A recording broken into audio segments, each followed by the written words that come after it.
Salve Maria Imaculada, nossa corredentora e mãe. Caríssimos irmãos e irmãs, se você conhece alguém que não gosta do Concílio Vaticano II, provavelmente você já ouviu dizer que o Concílio Vaticano II pregou que nós devemos ser livres quanto à religião, que não importa a religião que você escolha, que você será salvo em qualquer religião, porque todas as religiões levam a Deus. Mas a pergunta que eu faço é: será mesmo que o Concílio Vaticano II ensinou isso? Há algum tempo atrás eu criei aqui neste canal uma série de vídeos que infelizmente eu não pude prossegui-las, né, chamada Vaticano II, o Concílio não citado. A minha intenção era justamente fazer alguns vídeos citando os documentos do concílio, porque algumas pessoas que pregam alguns tipos de inovações, né, pós-conciliares, citam o espírito do concílio, mas não citam os documentos do próprio concílio. Da mesma maneira, algumas pessoas que são contrárias ao Vaticano II também citam uma espécie de espírito do concílio, uma espécie de espírito herético, mas não citam os documentos do concílio e quando citam, citam fora de contexto. E um dos vídeos talvez mais importantes, né, que eu vou fazer agora é sobre a questão da liberdade religiosa. Como não tive como fazer aqui uma coisa bem preparada assim, eu vou ler para vocês um artigo que eu já escrevi há algum tempo falando sobre isso, está lá no meu blog, tá? E até pela necessidade urgente, já que eu vi que novamente alguns lugares aí, algumas páginas têm voltado a se discutir sobre isso, por situações que não são necessárias citar aqui, mas está lá no meu blog, né, andersoncarlosbezerra.com, o seguinte texto: Vaticano II e a liberdade religiosa, pregar ou não pregar.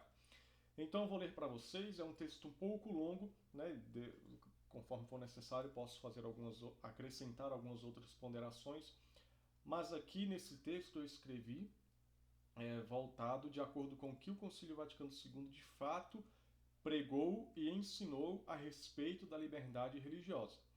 E nós precisamos entender o que é a liberdade religiosa, o contexto da liberdade religiosa, conforme o que o Vaticano II falou. Porque às vezes você está... É igual uma bola. Uma bola para o jogador de futebol é para chutar, uma bola para o jogador de vôlei é para bater com a mão, né?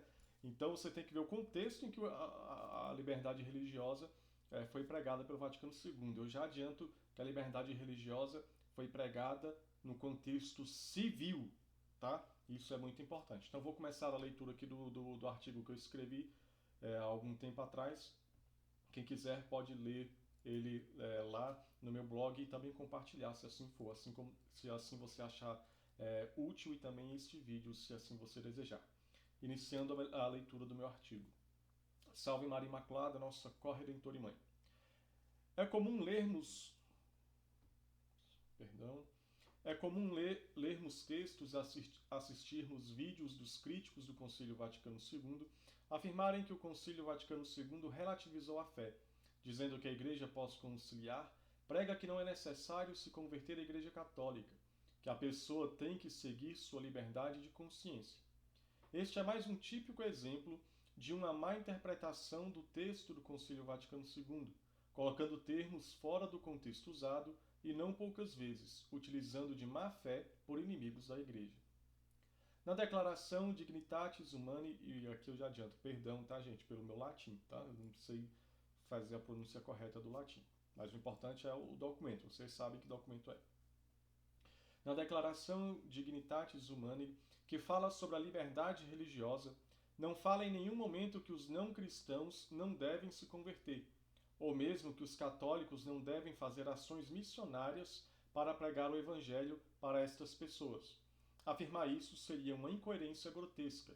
Afinal, o Concílio Vaticano II também proclamou o decreto Ad Gentes, que vai falar justamente da atividade missionária da Igreja, falando a todo momento da importância de se pregar o Evangelho aos não cristãos.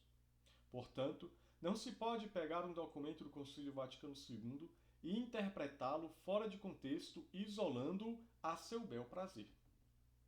O Concílio Vaticano II disse, sim, na Dignitatis Humanae, sobre a liberdade de consciência, liberdade religiosa. Só que ele não afirmou no sentido em que muitos espalham por aí.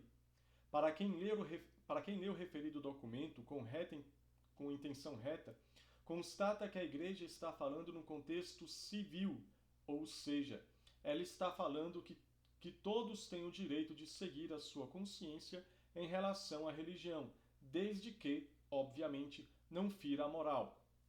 Como alguém que pratica o satanismo e quer matar pessoas em sacrifícios, obviamente, neste caso, a pessoa deve ser punida. É, portanto, uma injustiça contra a pessoa humana e contra a própria ordem estabelecida por Deus negar ao homem o livre exercício da religião na sociedade, uma vez salvaguardada a justa ordem pública, que é uma citação da Dignitatis Humanae no número 3. A Igreja, portanto, está falando de algo em ordem civil, ou seja, que todos têm o direito de professar sua fé sem serem incomodados pelo Estado. Para você talvez seja difícil de compreender isso, mas você precisa colocar o próprio Concílio Vaticano II dentro de seu contexto histórico. O concílio aconteceu na década de 60, após duas grandes guerras e regimes comunistas. Aliás, o Muro de Berlim, mesmo que dividia a Alemanha, só foi cair em 1989. O socialismo, o comunismo, ficou marcado pela perseguição à religião. Karl Marx disse certa vez que a religião era o ópio do povo. Ao contemplar a história, observamos que no século XX iniciou-se regimes totalitários, ateístas, que perseguiam a religião. Muitos cristãos foram assassinados onde se estabeleceu o socialismo e o comunismo.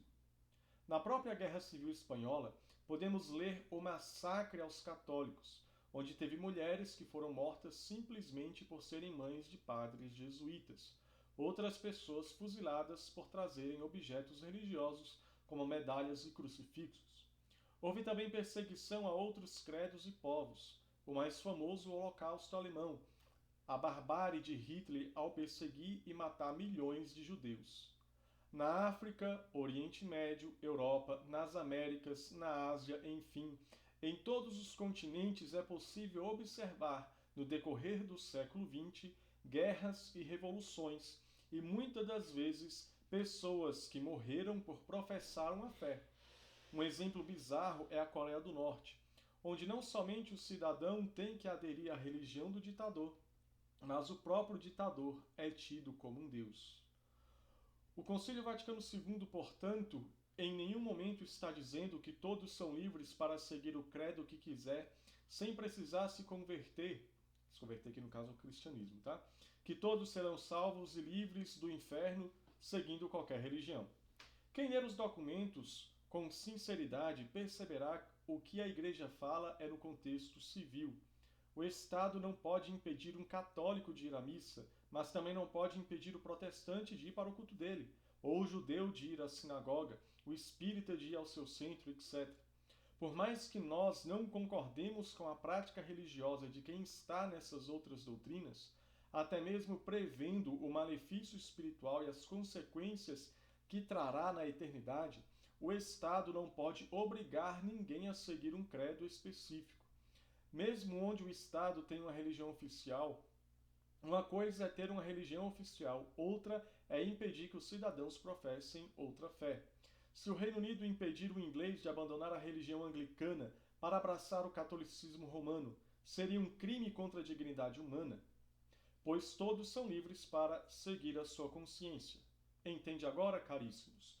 Então, antes de eu seguir o texto, para vocês entenderem essa questão, até pego esse gancho aqui em relação à questão da Igreja Anglicana, tá?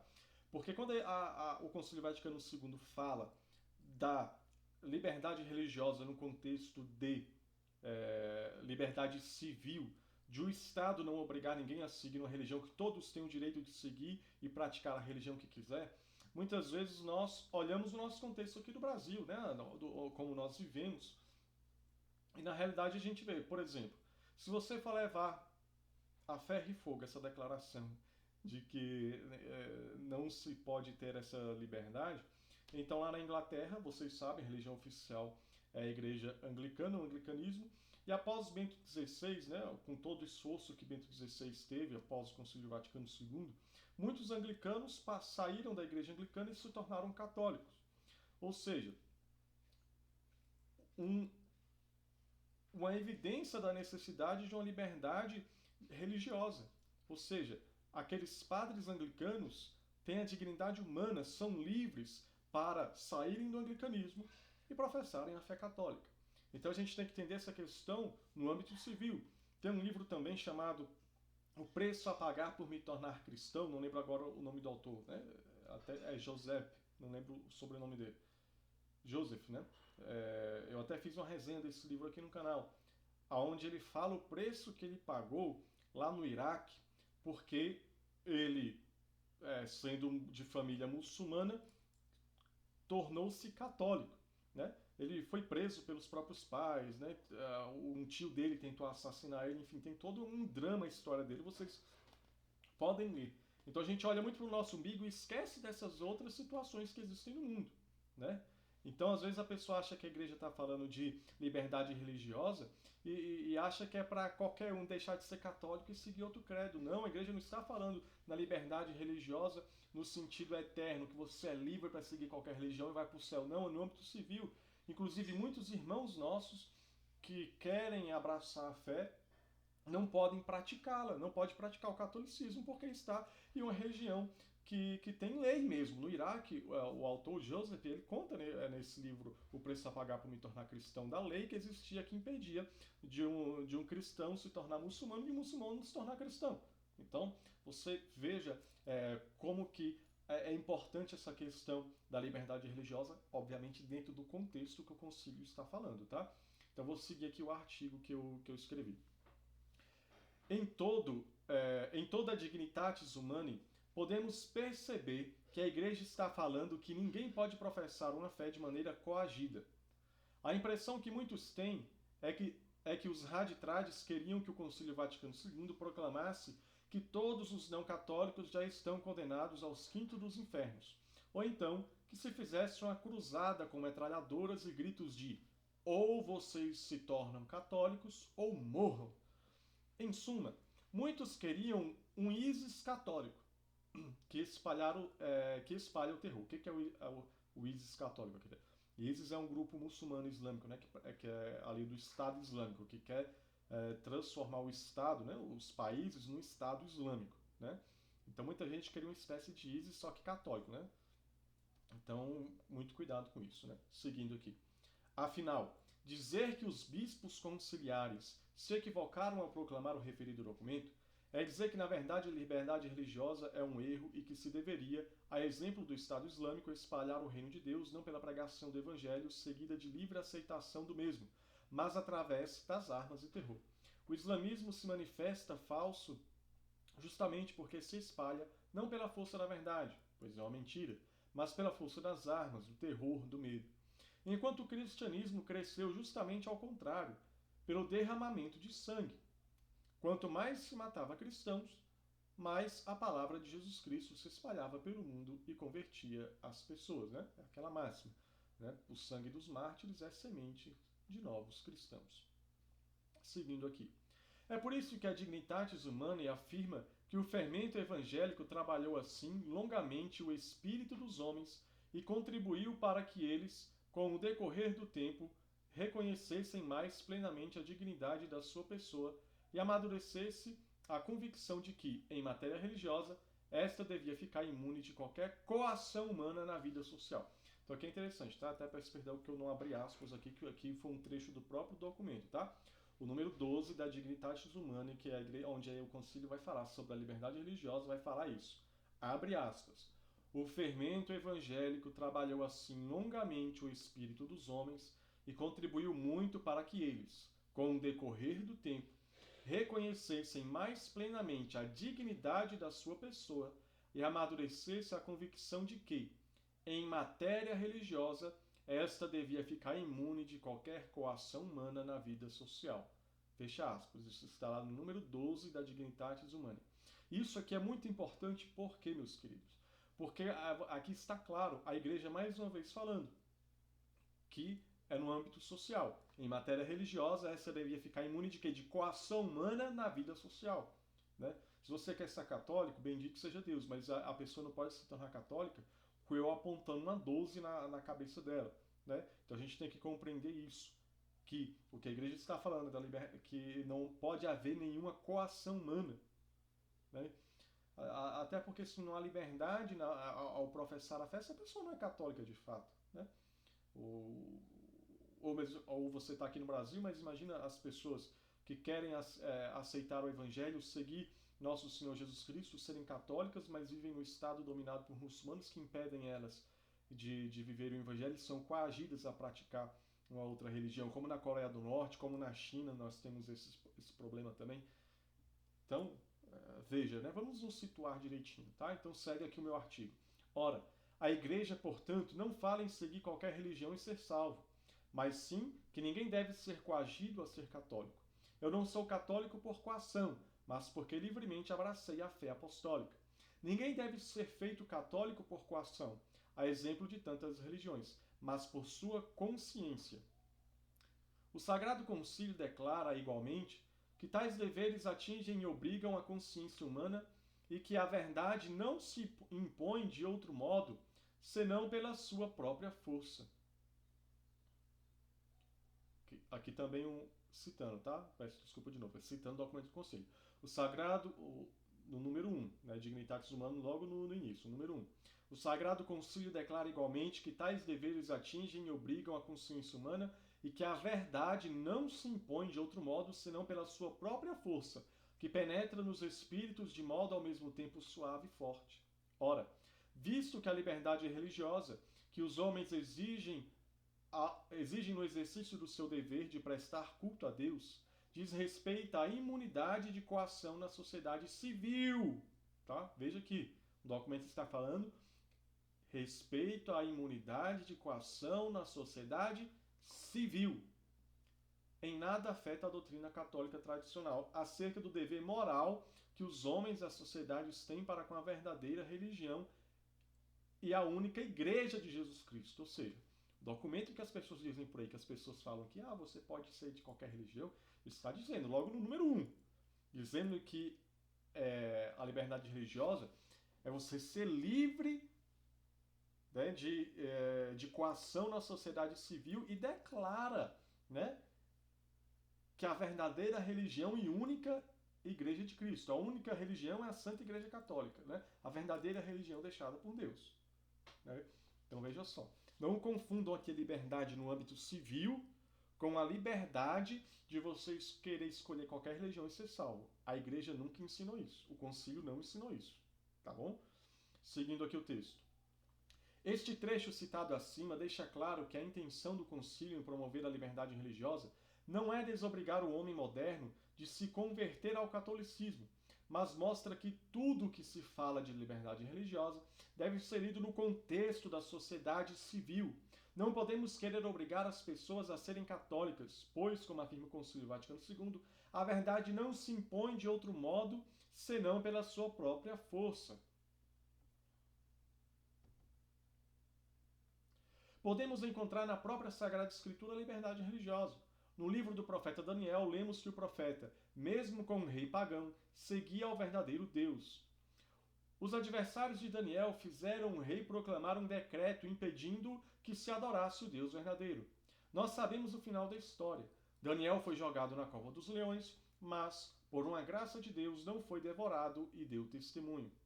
Este é um exemplo de alguém que não respeitou a liberdade religiosa do rei, né? Mas após libertarem-no, podemos contemplar a liberdade religiosa de Daniel, que servia ao seu Deus, mesmo rodeado de pagãos. Há vários exemplos disso nas Sagradas Escrituras. Jesus Cristo mesmo não veio como um rei armado com espadas para conquistar o mundo pelo derramamento de sangue, mas sim para salvar este mundo com o derramamento do seu próprio sangue na cruz. Ele ensinou para os apóstolos que eles deviam pregar o evangelho a toda criatura, e que quem fosse batizado seria salvo, e quem não fosse batizado seria condenado. Mas não disse, todavia, que quem se recusasse a ser batizado deveria ser morto. Não, devemos, pois, respeitar a liberdade individual de cada pessoa, mesmo que a escolha desta seja a da nação. Afinal, mesmo que alguém aceitasse o batismo, porém por coação, alcançaria a salvação sem crer, né, no coração? É uma pergunta que fica aí, tá? Portanto, pregar um ódio aos não cristãos não resolverá os problemas, caríssimos. Dizer que ninguém é livre para seguir sua consciência, ao invés de aproximar as pessoas, afastaram-nas. Afinal, repito, o Concílio Vaticano II foi realizado após grande perseguição aos judeus e aos próprios católicos. Uma outra declaração, Nostra Aetate, é bastante criticada por ter saudado as religiões não cristãs. Ora, após todos os acontecimentos do século XX até então, o que vocês queriam que a Igreja falasse? Para quem ler a Nostra Aetate com retidão, percebe que em nenhum momento a Igreja está isentando-os de conversão. Simplesmente prega a paz entre as religiões, confirmando que ambas têm diferenças doutrinárias, mas não é por isso que devemos matar uns aos outros. Eu não concordo com o islamismo, nem com o candomblé, nem com o espiritismo, nem com outras religiões não católicas, mas, todavia, não é por isso que eu vou entrar com uma metralhadora num templo não católico para matar todos os pagãos hereges. As diferenças não devem levar à matança. Então aqui a gente deve entender, viu, que essa declaração de saudação aí do Concílio Vaticano II, uma busca pela paz. Infelizmente, outros segmentos, não vou dizer que o líder de outras religiões, mas alguns membros de outras religiões não seguem, né? Nós vemos aí tantos ataques terroristas para com a igreja, né? Sejam ataques mesmo feministas, comunistas, de islamismos, né? Alguns muçulmanos radicais, etc. Né? Então, mas a declaração de saudação é uma busca, uma tentativa de paz, tá? Então vamos lá, seguindo o texto, agora aqui com o subtítulo Sementes da Verdade. Algumas pessoas acham um absurdo a igreja saudar tais religiões, até porque membros de muitas dessas foram e são responsáveis pelo martírio de milhões de cristãos. Porém, nós não devemos ler o Concílio Vaticano II nem mesmo a história da salvação isoladamente. Nós católicos cremos num Deus unitrino e que Jesus Cristo é Deus encarnado e fundou a igreja que é una, santa, católica e apostólica. Isso se dá porque cremos na revelação. Em Jesus Cristo se consuma a revelação, pois ele é o Deus que se revela. Mas o problema é, nem todos os povos conheceram a revelação Deus quis revelar-se plenamente, né? Li aqui confuso. Nem todos os povos conheceram a revelação Deus quis revelar-se plenamente, né? Deus não quis revelar-se plenamente a outras religiões, tá? Seguindo. Nós cremos que Deus criou todas as coisas, portanto, o próprio homem. Todos os seres humanos são criaturas de Deus e têm alma imortal. No coração de cada ser humano há a mesma sede de Deus. Na narrativa bíblica da criação, no Gênesis, nós vemos que o homem desobedece a Deus e é expulso do jardim do Éden. O ser humano multiplicou-se sobre a face da terra, porém foi afastando-se do Deus verdadeiro. Tanto que o Gênesis nos narra o dilúvio, escapando apenas Noé e sua família. Daí o homem multiplica-se novamente, e anos depois se distancia de Deus. Porém, o homem tem um vazio em si mesmo que o faz buscar a Deus. O ser humano tentou encontrar a Deus de diversas maneiras, cultuando astros, objetos, enfim, tentava encontrar uma resposta para o seu vazio existencial. Por isso, é interessante notar que a Nostra Aetate começa se dirigindo às religiões politeístas, hinduísmo, budismo, por exemplo. Porém, o homem não conseguiu nem consegue atingir o seu fim, que é Deus. Portanto, o próprio Deus manifesta-se ao seu povo por meio de Abraão e posteriormente Isaque, Jacó, e confirmando a promessa por meio de Moisés e demais profetas. Ao próprio povo judeu, o Senhor manifestou-se e prometeu um Messias, um Salvador. Eis que nos foi dado um menino, Jesus Cristo nasceu da bem-aventurada sempre Virgem Maria e anunciou a todos a salvação. Mas, infelizmente, muitos judeus não creram que Jesus Cristo era o Deus conosco. Portanto, na Igreja Católica nós temos a plenitude da verdade, ou seja, nós temos o Deus verdadeiro de Deus verdadeiro. Na Igreja Católica, nós temos o Deus que se encarnou, o Deus que se auto-revelou a nós, suas criaturas. Os judeus têm parte da revelação, pois não creem em Cristo, onde se plenifica a revelação. As religiões pagãs têm sementes da verdade, uma vez que, de alguma maneira, buscavam a Deus verdadeiro por suas próprias forças, porém, de maneira errada. Tanto é que São Paulo, ao pregar aos gregos de Atenas, diz: homens de Atenas, abre aspas aqui para São Paulo, tá? Lá nos Atos dos Apóstolos. Homens de Atenas, em tudo vos vejo muitíssimos religiosos.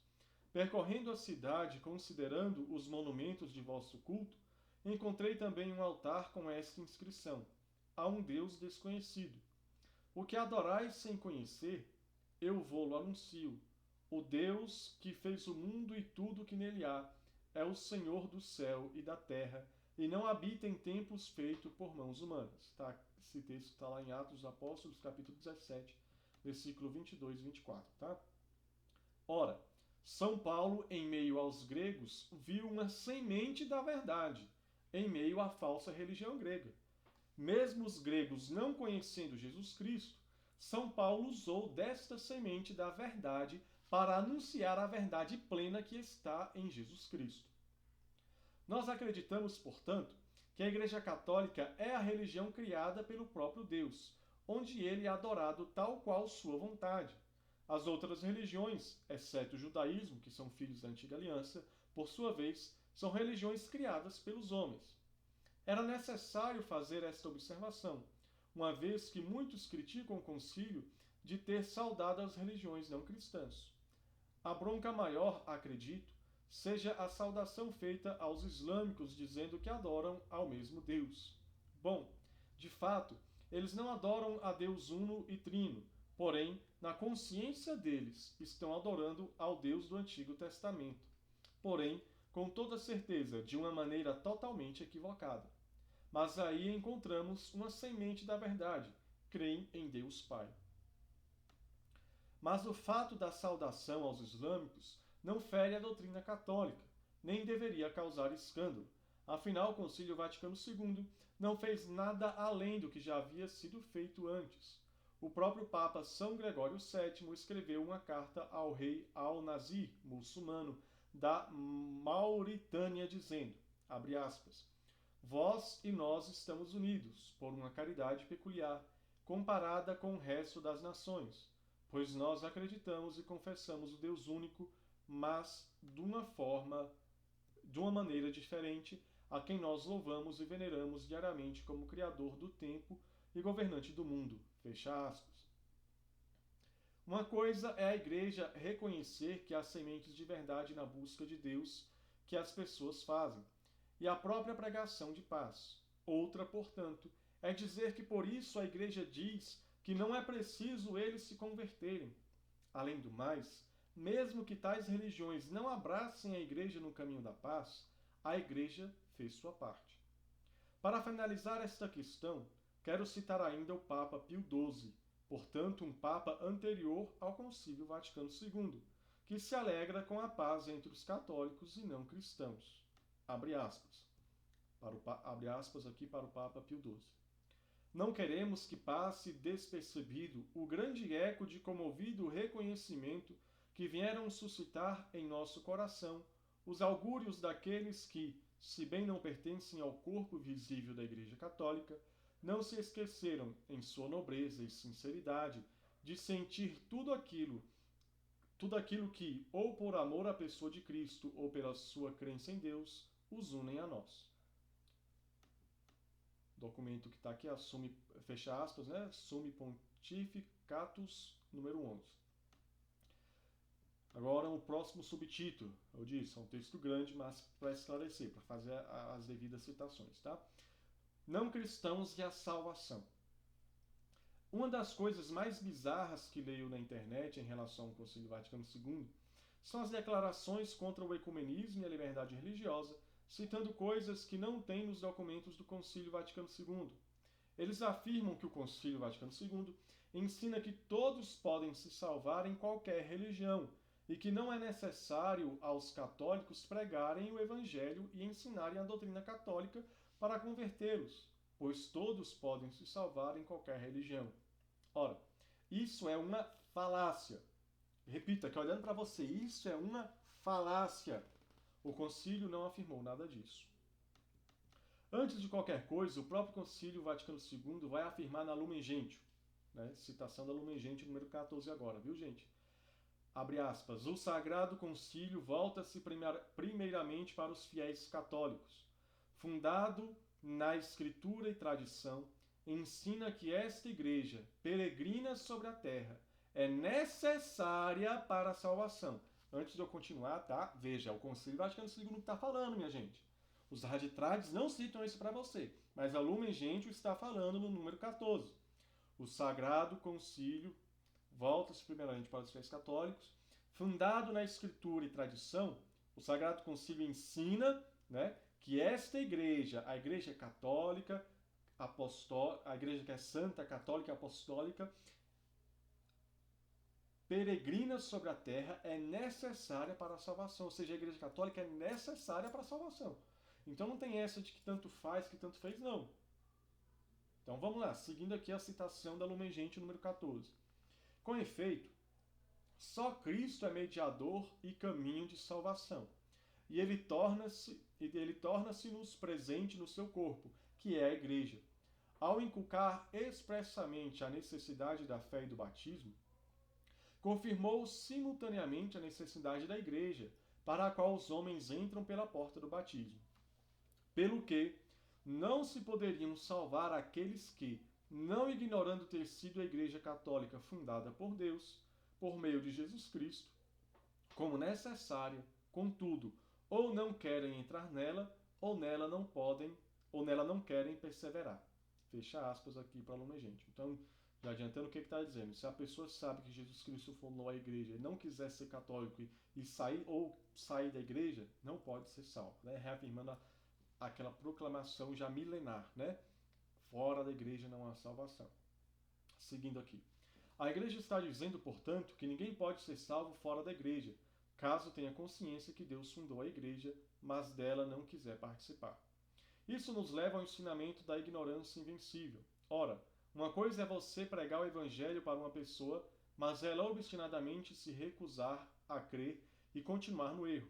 Outra, porém, é uma pessoa que vive sua religião e nunca ouviu falar de Cristo e que segue a lei moral impressa no coração do homem. Obviamente, o debate teológico sobre a salvação será grandioso. Afinal, uma coisa é reconhecer que uma pessoa pode ser salva por ignorância invencível. Outra, porém, é saber dizer o que é ser ignorante e invencível. Bom, isso cabe a Deus, que é todo-poderoso e sonda os corações. No mais, louvo a Deus por ter nascido num país em que pude conhecer Cristo, por terem tido pessoas que pregaram o Evangelho e por ser católico apostólico romano.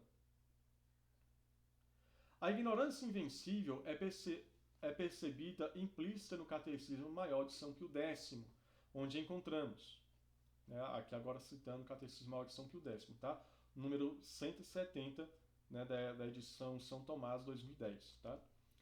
Mas quem se encontrasse sem culpa sua fora da igreja poderia salvar-se? Quem, encontrando-se sem culpa sua, quer dizer, em boa fé, fora da igreja, tivesse recebido o batismo ou tivesse o desejo, ao menos implícito, de o receber, e além disso procurasse sinceramente a verdade e cumprisse a vontade de Deus o melhor que pudesse, ainda que separado do corpo da igreja, estaria unido à alma dela e, portanto, no caminho da salvação. Isso não foi o Concílio Vaticano II, isso foi São Pio X. Sigo aqui o texto. Fica evidente, portanto, que o ensinamento da Igreja, mesmo antes do Concílio Vaticano II, é que uma pessoa em estado de ignorância invencível, sem culpa sua, pode se salvar estando fora da Igreja. O problema é que ninguém, senão Deus, pode dizer quem busca com sinceridade a verdade. Talvez muitos católicos não procuram, por isso, tantas confusões, porque as pessoas não buscam a verdade, mas apenas seus próprios caprichos. Mas está aí o ensinamento de São Pio X, que uma pessoa que busca com sinceridade a verdade pode se salvar. Santa Edith Stein já dizia: quem busca a verdade busca Deus, ainda que não saiba. Em meio aos debates pós-conciliares, as pessoas se perderam da essência da Igreja, que, como dizia o Papa Bento XVI, tinha a função de conter o avanço do inferno na Terra. E para conter o avanço do inferno, que método é melhor do que fazer avançar o reino de Deus? Mas muitos preferiram consumir suas vidas em questões tolas, até mesmo se valendo do Concílio Vaticano II, para não terem que pregar aos não cristãos, afirmando que estes são salvos. Bom, como diz, fora da Igreja há sementes da verdade, mas a Igreja ensina-nos a trazer os irmãos para a verdade plena. Um ignorante invencível tem a possibilidade de ser salvo, mas somente na Igreja Católica, corpo místico de Cristo, se tem a garantia da salvação, caso viva segundo o Mestre Jesus e não na hipocrisia. Isso fez com que muitos tivessem essa impressão de que as missões eram desnecessárias. Muitos passaram a crer, inclusive, que a vida religiosa deveria gastar as energias somente para lutas sociais, pois toda religião é igual e leva ao mesmo fim. Bom, isto é uma visão completamente equivocada do que o Concílio Vaticano II disse e desejava. Na Dignitatis Humanae, ao mesmo tempo em que apoiava a liberdade religiosa, dizendo que ninguém deve ser coagido a crer em algo, a Igreja reivindica a sua própria liberdade nas nações. Entre as coisas que dizem respeito ao bem da Igreja, perdão, gente, deu um erro aqui na tela aqui de onde eu estou lendo. Aqui fazendo a citação, tá? Documento. Entre as coisas que dizem respeito ao bem da Igreja, e mesmo ao bem da própria sociedade terrena, coisas que sempre e em toda parte se devem manter e defender de qualquer atentado, sobressai particularmente que a Igreja goze de toda a liberdade que o seu encargo de salvar os homens requer. Ou seja, a Igreja, ao falar da liberdade religiosa, também fala da necessidade que ela, a Igreja, também goze de liberdade, né, para se manifestar na sociedade, com o encargo de quê? De salvar os homens, salvar as almas. Né? Então segue aqui o documento do concílio. É uma liberdade sagrada com que o Filho de Deus dotou a Igreja, adquirida com o seu próprio sangue, e é de tal modo própria da Igreja que agem contra a vontade de Deus quantos a impugnam. A liberdade da Igreja é um princípio fundamental nas suas relações com os poderes públicos e toda a ordem civil. Na sociedade humana e perante qualquer poder público, a Igreja reivindica para si a liberdade, pois ela é uma autoridade espiritual fundada por Cristo Senhor, a quem incumbe por mandato divino o dever de ir por todo mundo pregar o Evangelho a todas as criaturas. A Igreja reivindica também a liberdade como sociedade que é formada por homens que têm o direito de viver na sociedade civil segundo os princípios da fé cristã. Isso está lá no número 13, tá? Desse referido documento. Isso os arbitrados citam para você, né? Então, seguindo aqui. A Igreja reivindica a liberdade de poder pregar em todas as nações. É evidente isso, afinal, a Igreja fala no seu encargo de salvar os homens. E ainda cita o mandato de anunciar o Evangelho a todas as criaturas. Portanto, respeitar a liberdade religiosa e reconhecer sementes de verdade nas outras religiões não nos dá o direito de não anunciar o Evangelho e deixar tais pessoas no erro. Seria como ver uma criança no sertão do Nordeste comendo apenas farinha com um pouco feijão, Seria como ver uma criança no sertão do Nordeste comendo apenas farinha com um pouco de feijão colhido pela família, pobre, mas não querer fazer com que elas tenham um alimento que nutra o corpo, pois vem nelas sementes da nutrição. Elas têm um pouquinho de comida ali, né? Então não precisa dar comida com mais nutrição, porque elas já comem um pouco. Né? É um absurdo isso, né? Então sigo aqui. Sim, a criança comendo alimento sem muita nutrição vai enganando a fome, mas não nutre. Da mesma maneira, o homem que está nas outras religiões tem sementes da verdade, alguns alimentos, mas não nutre, não satisfaz plenamente. Então, é missão de cada católico anunciar para o mundo o manjar do reino de Deus, anunciado por Jesus Cristo. Para evidenciar isso, farei algumas citações do decreto ad gentes. Né? Agora aqui, ó, número 7 do decreto ad gentes. Tá? Aqui é tudo do decreto ad gentes agora. É preciso que todos se convertam a Cristo, conhecido pela pregação da igreja, e que sejam incorporados pelo batismo a ele e à igreja, seu corpo. E aí? É o concílio que está falando isso, que é preciso que todos se convertam a Cristo, conhecido pela pregação da igreja. Número 15 agora. Não basta, porém, que o povo cristão esteja presente e estabelecido num país. Não basta também que ele exerça o apostolado do exemplo. Está estabelecido, está presente com esta finalidade: anunciar Cristo aos seus concidadãos não cristãos, pela palavra e pela ação, e ajudá-los a reconhecer plenamente a Cristo. Aqui, só o número 15 aqui, que eu sei para vocês, já desmantela essa tese louca de que o Concílio Vaticano II teria falado que não era para pregar o evangelho para os não cristãos, que qualquer religião salva. Meu Deus do céu, gente, olha isso, olha isso. O concílio está dizendo que não basta o povo cristão estar estabelecido num país, não. Ah, nós somos católicos aqui no Brasil, o maior país católico do mundo em extensão. Então vamos aqui ser católicos, vamos dar um bom exemplo, vamos ser bons cidadãos. Isso basta. Não! O concílio está dizendo que não basta o apostolado do exemplo. Não basta. Que não basta somente você estar estabelecido. Ah, em determinado país, não é proibido você ser cristão. Igual no Iraque, nesse livro que eu falei, lá do O Preço a Pagar por Me Tornar Cristão. Não era proibido você praticar a fé cristã. Era proibido um não cristão se tornar cristão e um cristão se tornar muçulmano. Era proibido você mudar de religião. Então não basta você estar num país que não proíba você de praticar a fé católica. Aqui no Brasil está tranquilo, a gente pode celebrar a missa. Não basta só estar aqui no Brasil. Não basta só ter um povo católico no Brasil. O Concílio Vaticano II está falando que não basta só você praticar o apostolado do exemplo, que é muito importante, aliás. O que o Concílio Vaticano II diz que é necessário? Anunciar, está lá no número 15 da Ad Gentes, tá?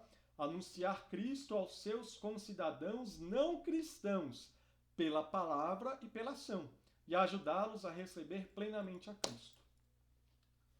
Então a gente tem que sim ter o apostolado do bom exemplo, ter boas ações, mas também pela palavra anunciar Jesus Cristo àqueles que não são católicos, àqueles que não são cristãos, para os pagãos, para as pessoas de outras religiões. Se eles quiserem seguir ou não, o problema é deles. O que nós devemos é ter a liberdade de anunciar Cristo a todo homem, a toda criatura. Tá? Então não me venha com essa de que o concílio falou que não era para pregar, que qualquer religião salva, que isso é mentira. Número 30 do mesmo documento, da Ad Gentes.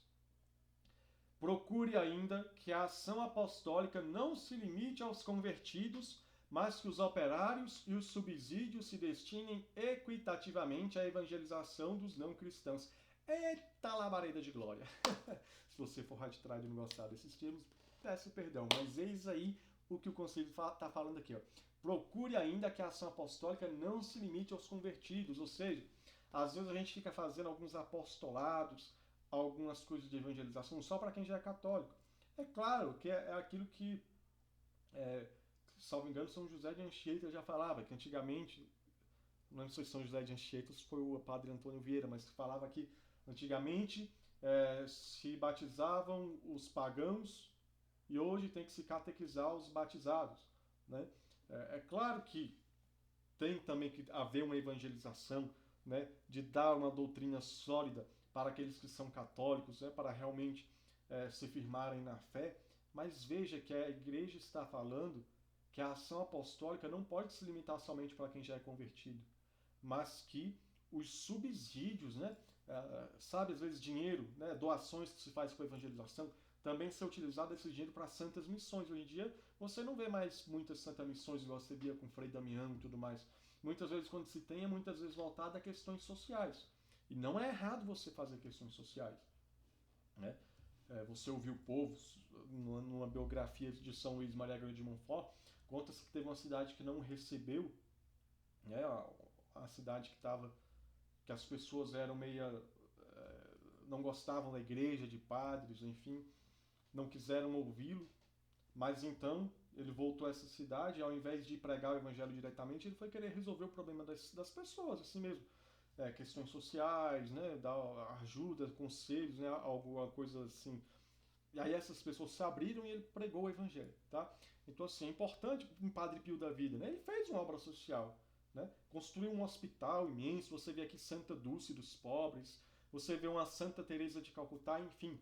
Não estou dizendo aqui que não se deva praticar obras sociais, mas o Concílio Vaticano II está falando que os próprios subsídios também devem ser equitativamente, ou seja, uma parte justa, ser destinada à evangelização dos não cristãos. Enviar missionários, não para fazer caridade somente na África, na Ásia, simplesmente levar o pão material, mas também levar o pão da vida, que é Jesus Cristo, para os não cristãos. Pregar. Repito, não obrigar as pessoas a seguirem a Cristo, mas anunciar Jesus Cristo. Então nós percebemos hoje, né, nas nossas dioceses, onde nós vivemos, será que os subsídios, será que o nosso tempo, será que a nossa oração está voltada à evangelização dos não cristãos? Porque muitas vezes acontece isso, a gente se volta muito para quem já é católico, né? E aí a gente forma aquela bolha, né? E será como é que está a nossa ação apostólica para converter quem é pagão, converter quem está lá no mundo, nas drogas, na prostituição, na promiscuidade, nas seitas? Então a igreja está falando que tem que ter uma ação apostólica para ir lá nos não cristãos e trazê-los para a igreja. Não forçados, mas anunciar Cristo e pela força da verdade eles chegarem à Santa Igreja. Aleluia? Então vamos lá, seguindo aqui. Ora, os liberais que não querem anunciar Cristo e os raditrades dizem que o Concílio Vaticano II diz para não converter os não cristãos. Mas acabamos de ler que o decreto ad gentes ordena que se pregue aos não cristãos. Então, caríssimos, em quem acreditar? Eu prefiro ficar com o Concílio Vaticano II. Eu permaneço com a Igreja. Sim, o Concílio Vaticano II, com o Concílio Vaticano II e com a Igreja, e não o que dizem sobre eles. Isso aqui é uma grande diferença. O que o Concílio diz e o que dizem sobre o Concílio. Concluindo, se vimos que a Igreja não pregou a liberdade religiosa no sentido de que ninguém precisa ser católico, mas sim que ninguém deve ser obrigado a professar uma fé diferente da sua, no âmbito civil, obviamente, se compreendemos que o Concílio Vaticano II pede que se pregue explicitamente Jesus Cristo aos não cristãos, ao contrário do que se diz por aí, por que então, caríssimos, perdemos tanto tempo com bobagens? A energia que nós gastamos discutindo estas coisas, poderíamos empregar fazendo o que o concílio nos pediu. Portanto, que possamos, a partir de agora, usar nossa energia, nossa inteligência para anunciar a Cristo.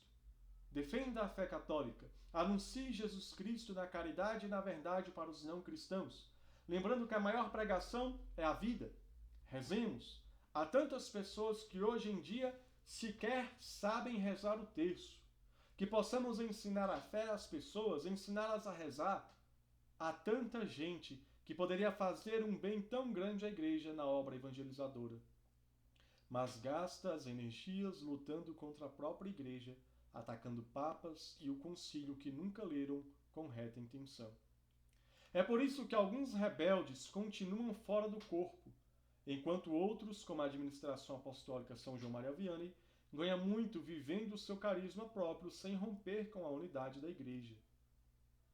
Então, estão anunciando o evangelho, celebrando sua liturgia, pois viram, acredito eu, que para dizer que o Concílio Vaticano II ensina que toda religião é igual, é, na verdade, querer encontrar chifre na cabeça de cavalo. Eu até entendo os que adentraram na confusão nos anos iniciais pós-Concílio Vaticano II. Afinal, com a própria mídia, nas emoções afloradas, com tanta gente usando o Concílio Vaticano II para pregar coisas contrárias à doutrina da Igreja, Entendo que podem ter agido por um zelo, embora não aprecie a maneira da ação. Porém, hoje, no século XXI, qualquer pessoa pode ter acesso aos documentos do Concílio Vaticano II e lê-los tranquilamente. Como acreditar em boatos se tenho a verdade à minha disposição? Portanto, se você não quiser pregar o Evangelho, deva isso ao teu comodismo e não raramente ao teu escrúpulo, mas não ao Concílio Vaticano II, pois este te manda pregar o Evangelho a toda criatura. Aqui eu encerro a leitura desse texto, eu encerro aqui o texto. Espero que tenha ficado claro para você essa questão. O Concílio Vaticano II diz, resumindo aqui a coisa toda, a liberdade religiosa pregada pelo Concílio Vaticano II é uma liberdade civil, que o Estado não pode coagir ninguém a praticar uma determinada religião contrária à consciência daquela pessoa. E o Concílio Vaticano II ensinou a pregar explicitamente Jesus Cristo aos não cristãos. Então essa ideia de que toda religião é igual, que não precisa pregar o Evangelho, que toda religião é igual, todo mundo vai para o céu, é mentira. O Concílio Vaticano II não ensinou. Pode ser que algum padre, algum bispo tenha ensinado isso. E até usado o nome do concílio. Mas os documentos do concílio, meu querido, não ensinaram isso. Te convido a entrar no site do Vaticano e procurar ler os documentos do Concílio Vaticano II e você verá que a grande maioria das coisas que falam sobre o Concílio Vaticano II é mentira, né? Tiradas de contexto e tudo mais. Eu permaneço com a Igreja, sempre católico apostólico romano. Salve Roma! Até a próxima. Viva Cristo Rei! Salve Maria Imaculada, nossa corredentora e mãe, Mãe de Misericórdia.